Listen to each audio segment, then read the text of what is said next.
तो जय हिंद दोस्तों, स्वागत है आप सभी का हमारे YouTube चैनल कर्ण स्टडी वाइन में। तो दोस्तों, आज के लेक्चर में हम क्लास 10th अग्रवाल अनसॉल्व्ड से 2020 सेट 1 जिसका कोड है MV को हल करेंगे। अगर आप इंटरेस्टेड हैं और यूपी बोर्ड में अच्छे अंक प्राप्त करना चाहते हैं तो हमारे साथ बने रहिए। तो आइए हम बिना टाइम को वेस्ट किए हुए शुरुआत करते हैं।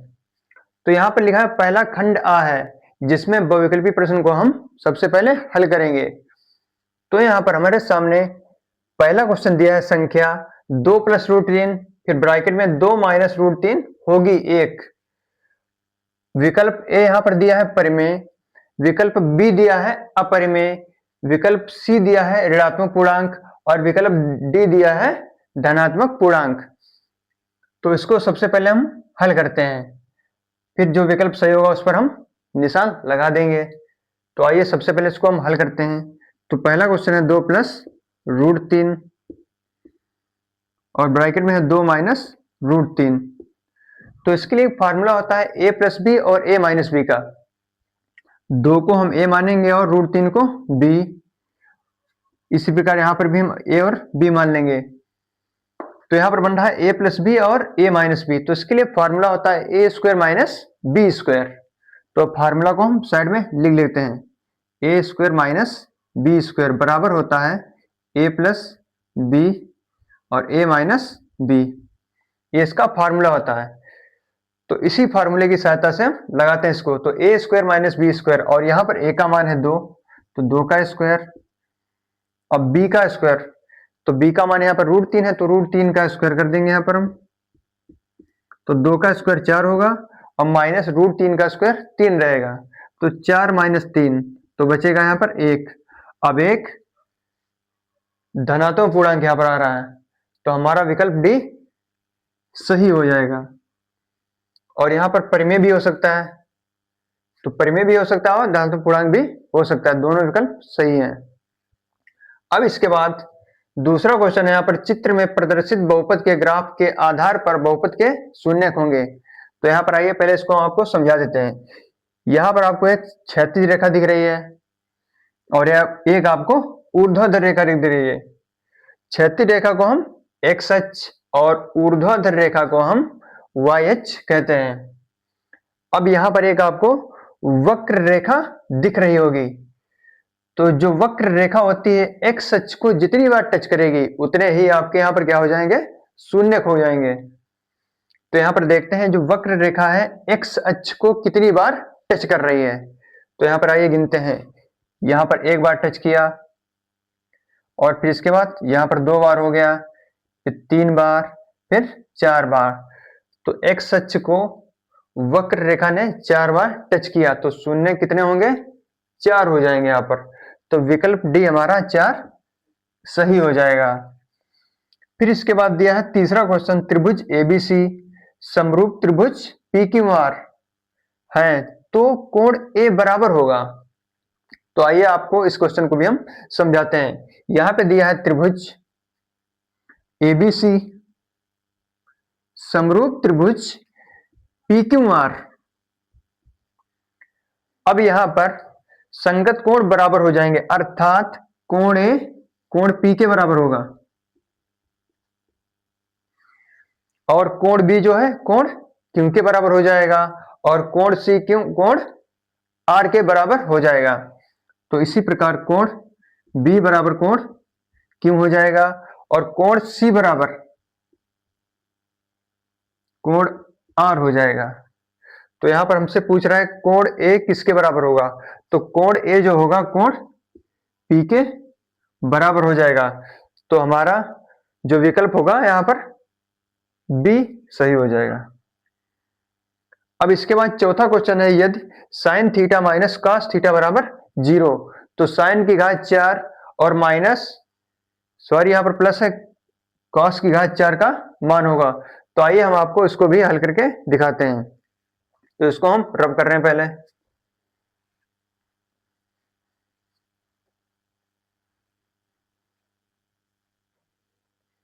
तो यहां पे लिखा है sin theta minus cos theta बराबर 0। sin theta minus cos theta बराबर 0। अब इधर माइनस कास थीटा है तो उधर जाएगा प्लस कास थीटा हो जाएगा। तो साइन थीटा बराबर कास थीटा। अब कास थीटा को हम बटे में लाएंगे। अब यहां पर कास थीटा गुणा में है, यहां पर गुणा में एक मान लेते हैं हम। अब कास थीटा को लाएंगे हम बटे में, तो यहां पर बन जाएगा साइन थीटा बटे में कास थीटा बराबर एक। अब साइन थीटा बटे कास थीटा बराबर होता है टेन थीटा, तो यहां पर हो जाएगा टेन थीटा बराबर एक। अब टेन थीटा में टेन 45 का मान एक होता है, तो एक की जगह पर हम लिख सकते हैं टेन 45। तो टेन थीटा बराबर टेन 45। तो टेन से टेन कैंसिल हो जाएगा, हमको मिल जाएगा थीटा बराबर 45। अब यही मान हम साइन की घात 4 थीटा और प्लस कॉस की घात 4 थीटा में रख देते हैं। तो आइए हम इसको भी हल करते हैं। अब हम यहां पे हल करेंगे साइन की घात 4 थीटा प्लस कॉस की घात 4 थीटा। अब यहां पर थीटा का मान रखेंगे हम 45, तो साइन 45 की होल घात 4 और प्लस कॉस 45 की होल घात 4। अब पहले हम थोड़ा इसको रफ कर दें। अब साइन 45 का मान होता है 1/√2, तो 1/√2 की होल घात 4 प्लस, और cos 45 का मान साइन 45 के बराबर होता है, तो cos 45 का मान जो होगा ये भी 1/√2 हो जाएगा।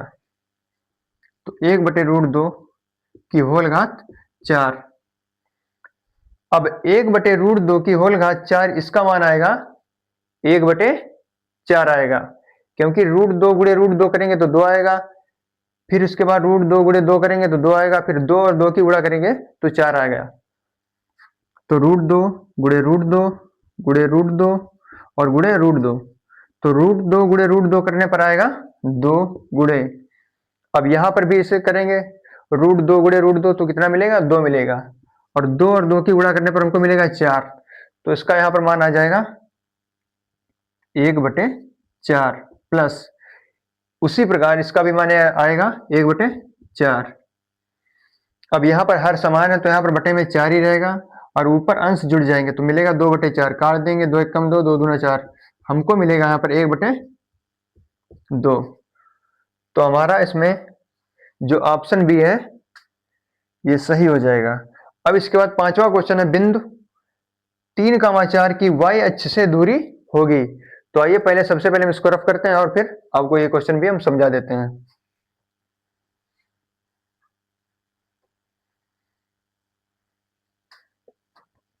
तो इसके पहले हम यहां पर हम ग्राफ बना देंगे एक। ये हो गया आपका y अक्ष और ये हो गया आपका x अक्ष। अब इधर प्लस की संख्या होती हैं दाईं ओर, तो यहाँ पर 1 होगा, यहाँ पर 2 होगा, यहाँ 3 हो जाएगा, फिर उसके बाद 4 हो जाएगा। और y अक्ष में जो ऊपर की ओर धनात्मक संख्या होती हैं, यहाँ 1 हो जाएगा, फिर इसके बाद 2, फिर 3, फिर उसके बाद 4। अब हमको दर्शाना है यहाँ पर 3,4, तो x अक्ष पर 3 चलेंगे और y अक्ष पर 4। अब इसको मिला देंगे, देखते हैं कहां पर मिलता है। तो यहां पर हमको मिलेगा 3,4। अब y अक्ष से ये जो बिंदु 3,4 है ये 3 इकाई की दूरी पर है, और ये जो x अक्ष है, x अक्ष से ये जो बिंदु 4 है ये 4 इकाई दूरी पर है। तो हमको यहां पर निकालना है कि 3,4 की y अक्ष से दूरी क्या होगी। तो 3,4 की y अक्ष से जो दूरी हो जाएगी ये आपकी 3 हो जाएगी, क्योंकि y अक्ष से जो बिंदु है 3 इकाई दूरी पर है, तो इसका आंसर 3 इकाई ये सही हो जाएगा। अब इसके बाद हम अगले क्वेश्चन को हल करते हैं। तो दोस्तों इसके बाद हम क्वेश्चन नंबर 6 को हल करते हैं। तो यहाँ पे दिया है 52 पत्तों की फेंटी गई ताश की गड्डी में से एक पत्ता जो है निकाला जाता है, इसके इक्का होने की प्रायिकता ज्ञात कीजिए। तो ताश की गड्डी में कुल पत्तों की संख्या 52 होती है और जो उसमें इक्का होते हैं 4 होते हैं। तो आइए इसको हम हल करते हैं। तो कुल पत्ते बराबर होंगे 52 और इक्का जो होते हैं 4 होते हैं। तो कुल इक्के बराबर 4। अब जो ताश की गड्डी है उसमें से एक इक्का निकाला जाता है, तो इक्का निकालने की प्रायिकता क्या होगी? अभीष्ट परिणाम बटे कुल परिणाम। तो प्रोबेबिलिटी ऑफ इक्का, इसको हम ए से दर्शा दे रहे हैं यहां पर, मतलब इक्का, तो इसकी प्रायिकता होगी 4। जो छोटी संख्या होती है ऊपर रहती है, तो 4 और कुल परिणाम यहाँ पर है 52, तो 4 बटे 52, 4 एकम 4, यहाँ पर आएगा 13। तो पी ए बराबर हो जाएगा 1 बटे 13। लेकिन हमको निकालना है इसके प्रायिकता नहीं होने की प्रायिकता निकालना है, मतलब इक्का ना होने की प्रायिकता निकालना है। तो इसके लिए फॉर्मूला होता है किसी घटना के घटित होने की प्रायिकता तथा किसी घटना के घटित न होने की प्रायिकता बराबर फार्मूला होता है 1। तो यहां पर बना देंगे हम फार्मूला पी ए और प्लस पी ए नॉट बराबर 1। अब पी ए का मान है 1 बटे 13 और हमका निकालना है पी ए नॉट का मान। तो पी ए का मान है 1 बटे 13, तो प्लस पी ए नॉट बराबर 1। अब 1 बटे 13 को हम उधर भेज देंगे तो हो जाएगा 1 माइनस 1 बटे 13। तो पी ए नॉट बराबर 1 माइनस 1 बटे 13। तो पी ए नॉट का मान हमको मिलेगा 13 माइनस 1, मतलब 12 बटे 13 हमको मिल जाएगा। तो पी ए नॉट बराबर 12 बटे 13। तो ये हमारा क्वेश्चन कंप्लीट होता है। तो इसमें विकल्प डी जो है ये हमारा सही हो जाएगा। अब इसके बाद है के किस मान के लिए युगपत समीकरणों 3x प्लस वाई बराबर 1 तथा 2k minus 1 bracket x plus k minus 1 bracket y बराबर 2k प्लस 1 का कोई हल नहीं है। तो पहला विकल्प इसमें a बराबर लिखा है, इसमें जो a है विकल्प है k बराबर नहीं 2 है। b विकल्प में लिखा है k बराबर नहीं माइनस 2 और सी विकल्प दिया है k बराबर नहीं 3 और डी विकल्प है k बराबर नहीं माइनस 3। तो आइए अब हम इसको भी हल करते हैं।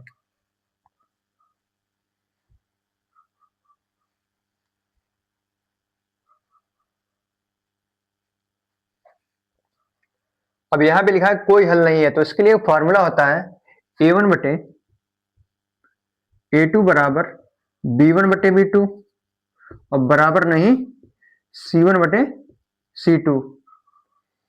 अब हम इसकी तुलना करेंगे a1x plus b1y plus c1 से। तो यहां पर हमको मिलेगा a1 का मान मिल जाएगा हमको 3 और a2 का मान हमको मिलेगा 2k माइनस 1 बराबर b1 बटे b2। अब यहां पर b1 का मान हमको मिल जाएगा 1, यहां पर y का गुणांक हम 1 मान ले रहे हैं और b2 का मान हम यहां पर लिखेंगे k माइनस 1 बराबर नहीं। अब है c1 बटे c2।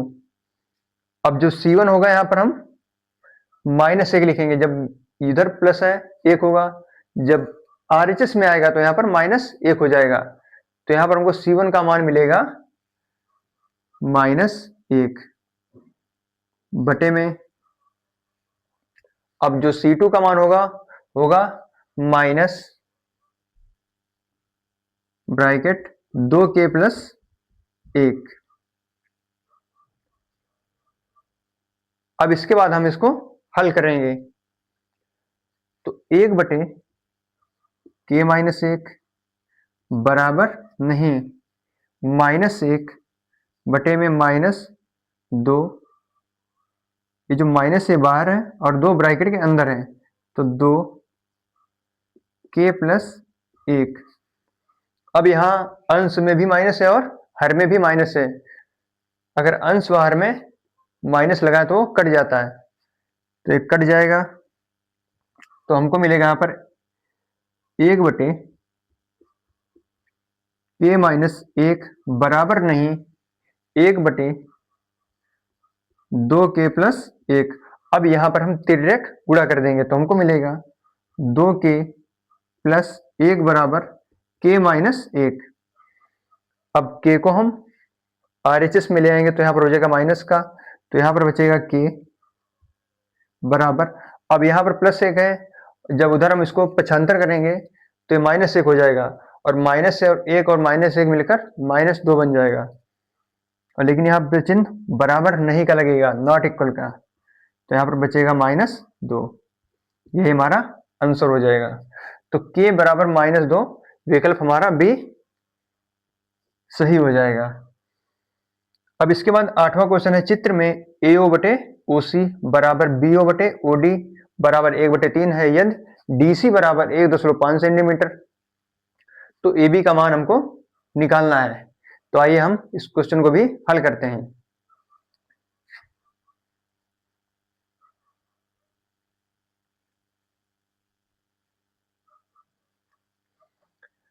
अब यहाँ पर जो त्रिभुज बन रहे हैं, दो त्रिभुज AOB और CODA समरूप त्रिभुज हैं, तो यहाँ पर इसीलिए इनका अनुपात दिया है। तो AO बटे OC, आइए इसको हम हल करते हैं। AO बटे OC बराबर BO बटे OD,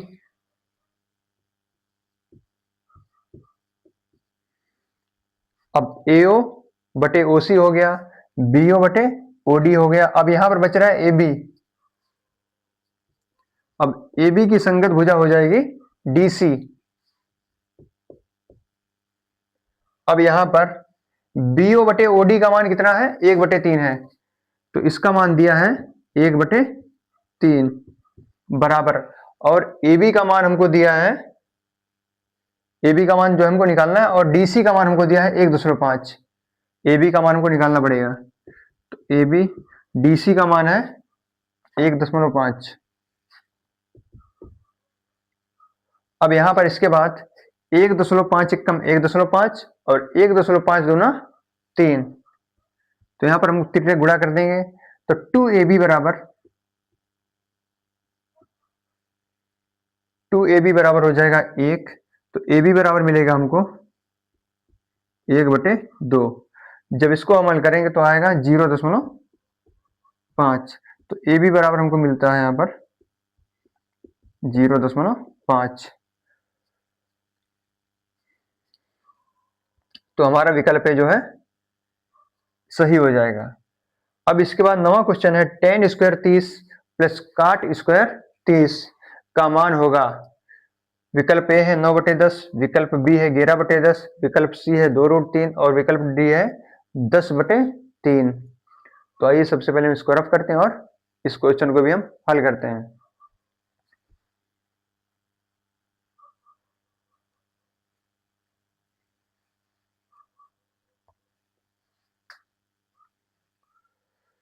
तो यहां पर क्वेश्चन दिया है tan स्क्वायर 30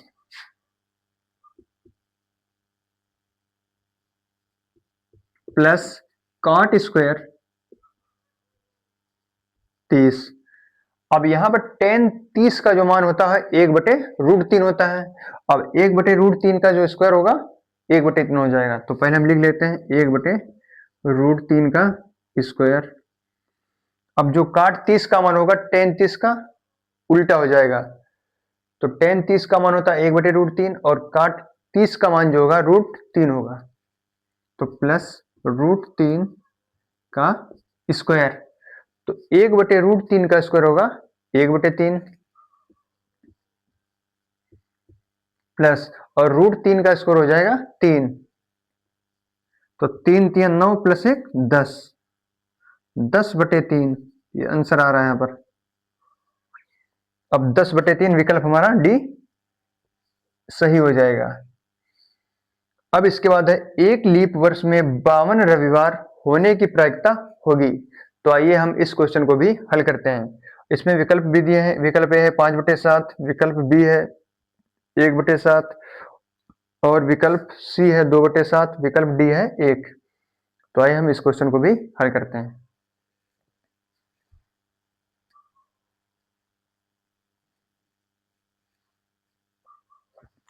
तो एक वर्ष में 52 सप्ताह होते हैं और एक सप्ताह में 7 दिन होते हैं। तो यहाँ पे लिखते हैं हम एक सप्ताह बराबर 7 दिन और एक वर्ष बराबर 52 सप्ताह। अब निकालेंगे हम एक वर्ष में दिनों की संख्या। तो एक वर्ष में दिनों की संख्या बराबर, यहां पर हो जाएगा 52 गुणे 7। अब इसकी हम गुणा कर देंगे तो यहां पर हमको मिल जाएगा 364 दिन। मतलब 52 सप्ताह में 364 दिन होते हैं और लीप वर्ष में 366 दिन होते हैं। तो 366 माइनस 364, अब यहां पर बचेगा 2। अब ये 2 दिन एक्स्ट्रा बच रहे हैं। अब ये 2 दिन में हो सकता है संडे मंडे हो सकता है मंडे ट्यूसडे हो सकता है ट्यूसडे वेडनेसडे हो, या वेडनेसडे सैटरडे भी हो सकता है और सैटरडे संडे भी हो सकता है। तो आइए सबसे पहले हम कुल परिणामों को यहाँ पर लिख लेते हैं।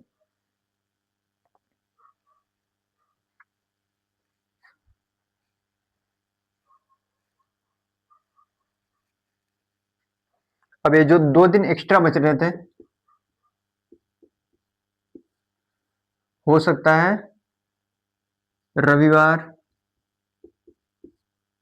सोमवार हो सकता है सोमवार मंगलवार हो सकता है कि मंगलवार और बुधवार हो,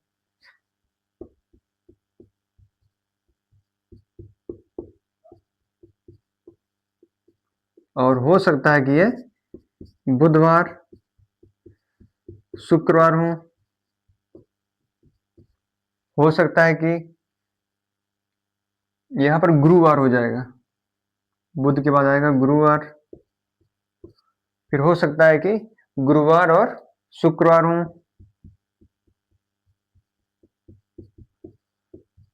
फिर इसके बाद हो सकता है कि शुक्रवार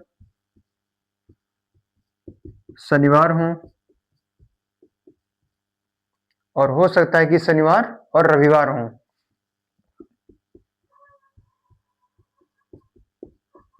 तो यहां पर हमको कुल जो है परिणाम कितने मिल रहे हैं गिन लेते हैं। 1 2 3 4 5 6 7, यहां पर हमको कुल परिणाम मिल रहे हैं 7। कुल परिणाम बराबर 7, लेकिन हमको रविवार नहीं चाहिए। तो रविवार को हम इसको हटा देंगे, यहाँ पर इसको छोड़ देंगे हम, और यहाँ पर रविवार मिल रहा है इसको छोड़ देंगे। अब यहाँ पर हमको कुल परिणाम कितने मिल रहे हैं 1 2 3 4 5, तो 52 रविवार। तो लिखेंगे हम भाषा में एक लीप वर्ष में 52 रविवार होने की प्रायिकता बराबर 5/7। तो इसकी प्रायिकता हो जाएगी आपकी 5/7, क्योंकि हमको रविवार नहीं लेना है। अगर हम रविवार लेंगे तो यहाँ पर हमको हमारे 53 रविवार हो जाएंगे। तो आइए अब हम आगे बढ़ते हैं। अब इसके बाद क्वेश्चन नंबर 11 को हल करते हैं।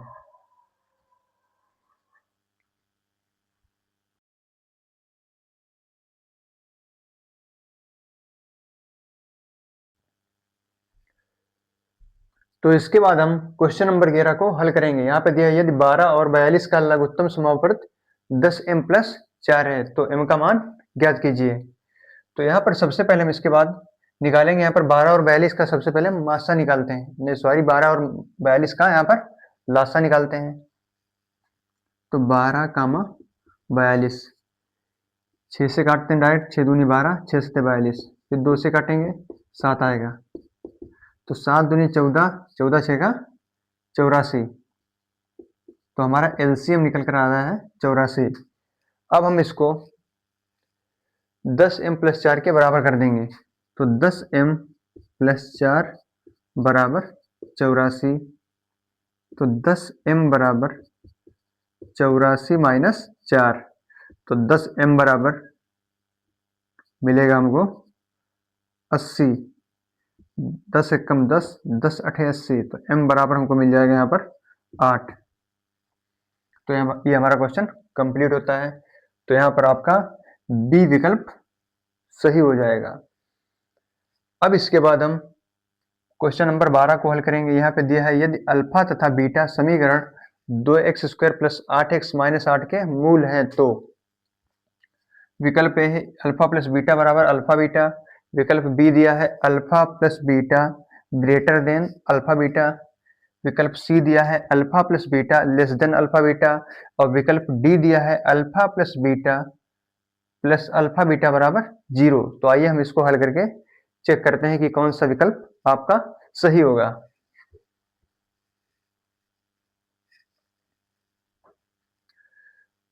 तो यहाँ पे दिया है अल्फा तथा बीटा समीकरण 2x² + 8x - 8 के मूल हैं। तो सबसे पहले हम समीकरण लिखते हैं यहाँ पर 2x² + 8x और -8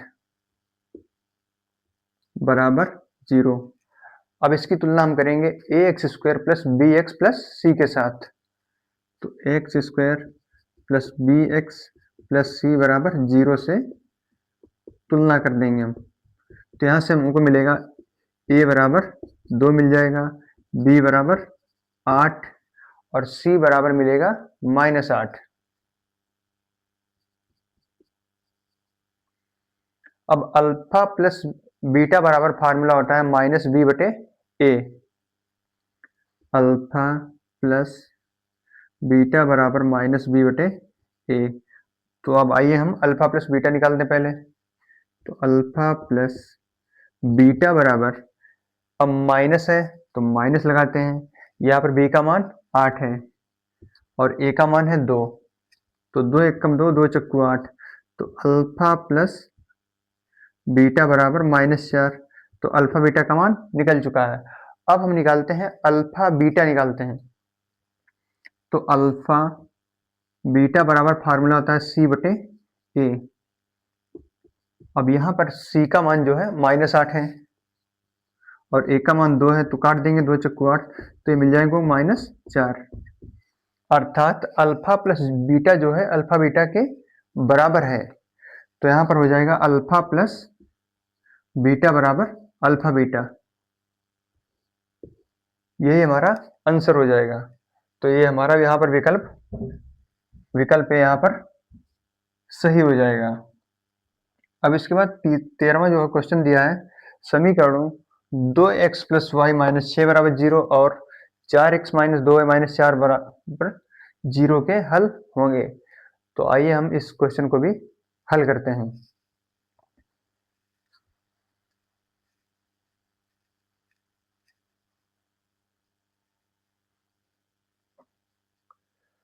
तो यहाँ पर सबसे पहले हम समीकरण नोट कर लेंगे। 2x + y - 6 बराबर 0 और एक दूसरा समीकरण दिया है 4x - 2y - 4 बराबर 0, 4x - 2y - 4 बराबर 0। तो इसको हम विलोपन विधि से हल करेंगे। तो लिखेंगे यहाँ पर 2x + y बराबर 6 हो जाएगा समीकरण 1।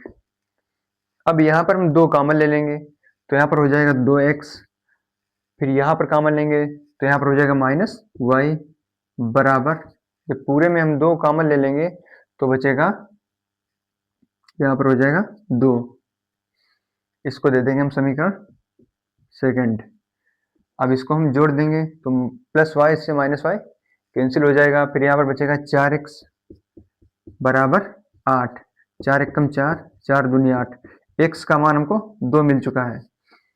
अब हम निकालते हैं y का मान, तो x का मान जो है समीकरण 1 या 2 में किसी में भी हम रख सकते हैं और हमको y का मान मिल जाएगा। तो x का मान समीकरण हम 1 में रख देते हैं, तो यहाँ पर 2 है तो 2 गुणे 2 प्लस वाई बराबर 6, तो y बराबर मिलेगा हमको 6 माइनस 4, तो y बराबर हमको मिल जाएगा 2। x का मान हमको 2 मिला है और y का मान भी हमको 2 मिला है, तो हमारे हल हो जाएंगे 2, 2। तो हमारा विकल्प जो डी है यही हमारा सही हो जाएगा। अब इसके बाद 14वां क्वेश्चन है, एक वृत्त का क्षेत्रफल 154 सेंटीमीटर स्क्वायर तथा उसकी त्रिज्या होगी। तो आइए हम इस क्वेश्चन को भी हल करते हैं।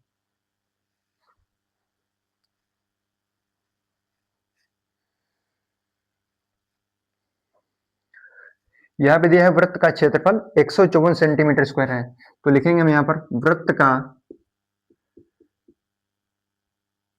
क्षेत्रफल बराबर 154 सेंटीमीटर स्क्वायर। अब वृत्त का क्षेत्रफल का फार्मूला होता है पाई आर स्क्वायर, तो पाई आर स्क्वायर बराबर 154 सेंटीमीटर स्क्वायर हो जाएगा, और पाई का मान होता है 22/7 गुणे आर स्क्वायर बराबर 154, तो 22 एकम 22 और 22 सत्ते 154, तो मिलेगा हमको यहाँ पर आर स्क्वायर बटे 7 बराबर 7, तो आर स्क्वायर बराबर 7 सत्ती 49, तो आर बराबर होगा √49 और आर का मान हमको मिल जाएगा यहाँ पर 7 सेंटीमीटर। तो यहाँ पर हमारा विकल्प सी जो है सही हो जाएगा। अब इसके बाद है, निम्न में से कौन सी प्रायिकता नहीं हो सकती है। जो प्रायिकता होती है इसका मान सदैव 0 और 1 के बीच में होता है। 0 भी हो सकता है और 1 भी हो सकता है और 0 और 1 के बीच में भी हो सकता है।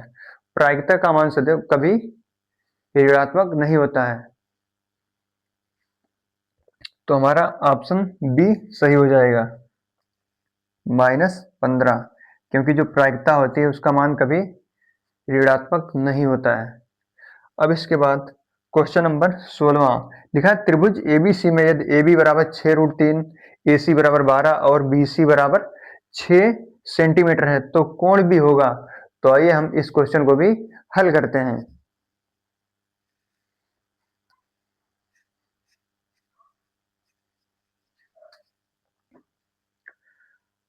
तो हम सबसे पहले एक जो है त्रिभुज बनाएंगे,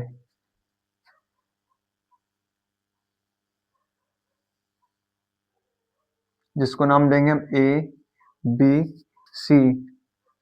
अब यहाँ पे दिया है AC बराबर 12 है, ये हमारा 12 सेंटीमीटर दिया है, और जो BC है 6 सेंटीमीटर है, ये 6 सेंटीमीटर हो गया, और हमको निकालना, और AB भी दिया है 6√3। हमको कोण भी जो है पता करना है ये कौन सा कोण होगा। तो आइए हम इसमें सबसे पहले पाइथागोरस प्रमेय लगाकर चेक कर लेते हैं। तो पाइथागोरस प्रमेय होती है कर्ण स्क्वायर बराबर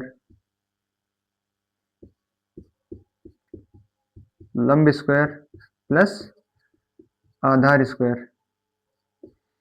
अगर दोनों पक्षों में बराबर आ जाता है तो हमारा कोण भी 90 डिग्री हो जाएगा, अन्यथा 90 डिग्री नहीं होगा।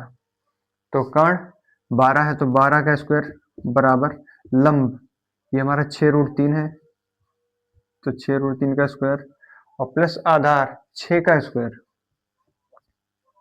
तो 12 का स्क्वायर हो जाएगा 144 बराबर 6 का स्क्वायर होगा 36 और √3 का स्क्वायर 3, तो 36 तिया 108 हो जाएगा यहाँ पर, प्लस और 6 का स्क्वायर 36, तो 144 बराबर 144, अर्थात दोनों पक्षों में बराबर हो गया, अर्थात हमारा कोण भी जो है 90 डिग्री हो जाएगा, तो हमारा 90 डिग्री हो जाएगा। तो यहाँ पर हमारा जो विकल्प होगा, विकल्प ए जो है ये सही हो जाएगा। अब इसके बाद हम क्वेश्चन नंबर 17 को हल करेंगे। तो आइए क्वेश्चन नंबर 17 को हम हल करते हैं।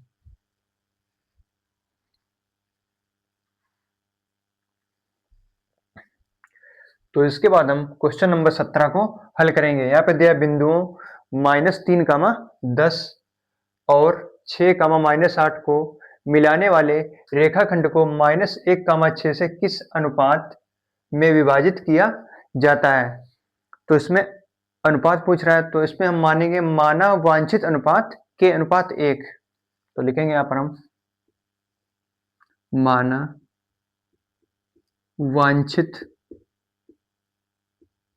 अनुपात के अनुपात 1 है। तो यहाँ पर जब के अनुपात 1 हमने माना है तो m1 बराबर k हो जाएगा और m2 बराबर 1 हो जाएगा। तो m1 बराबर k और m2 बराबर 1 हो जाएगा। तो अब हम लगाएंगे अंतः विभाजन सूत्र।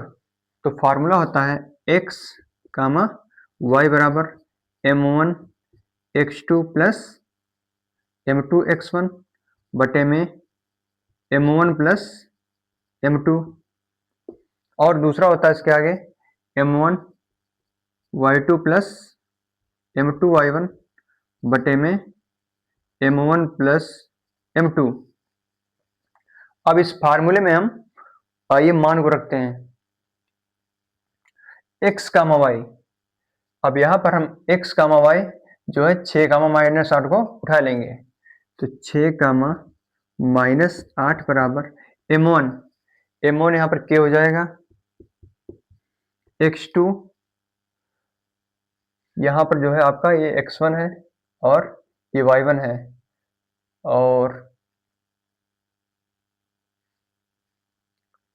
और ये हो जाएगा आपका x2 और ये हो जाएगा y2, और ये हो जाएगा आपका x, y। तो यहाँ पर हो जाएगा आपका -1 पहले आएगा, फिर उसके बाद में 6। तो -1, 6 बराबर m1 कितना यहाँ पर है, k है, और जो x2 है वो 6 है, प्लस m2 यहाँ पर 1 हो जाएगा, गुणे, और जो x1 होगा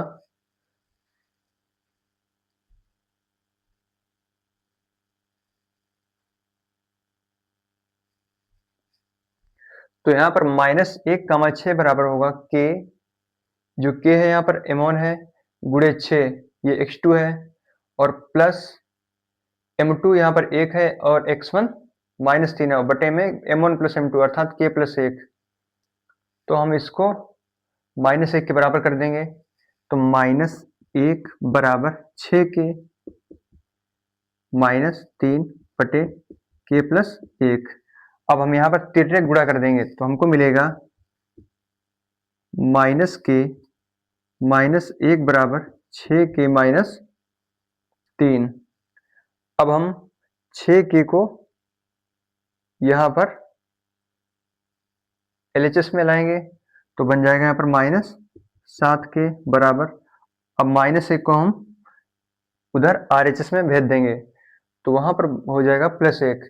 तो -3 और +1 मिलकर बनेगा, वहां पर हो जाएगा -2। तो माइनस से माइनस कैंसिल, तो k बराबर मिलेगा हमको 2/7, अर्थात हमारा आंसर आएगा 2:7। तो हमारा जो विकल्प होगा 2:7 वाला सही हो जाएगा, विकल्प नंबर डी सही हो जाएगा। अब इसके बाद हमको 18वां क्वेश्चन हल करना है। किसी समांतर श्रेणी का जो -5, -5/2, 0, 5/2 का 11वां पद होगा। तो आइए हम इस क्वेश्चन को भी हल करते हैं।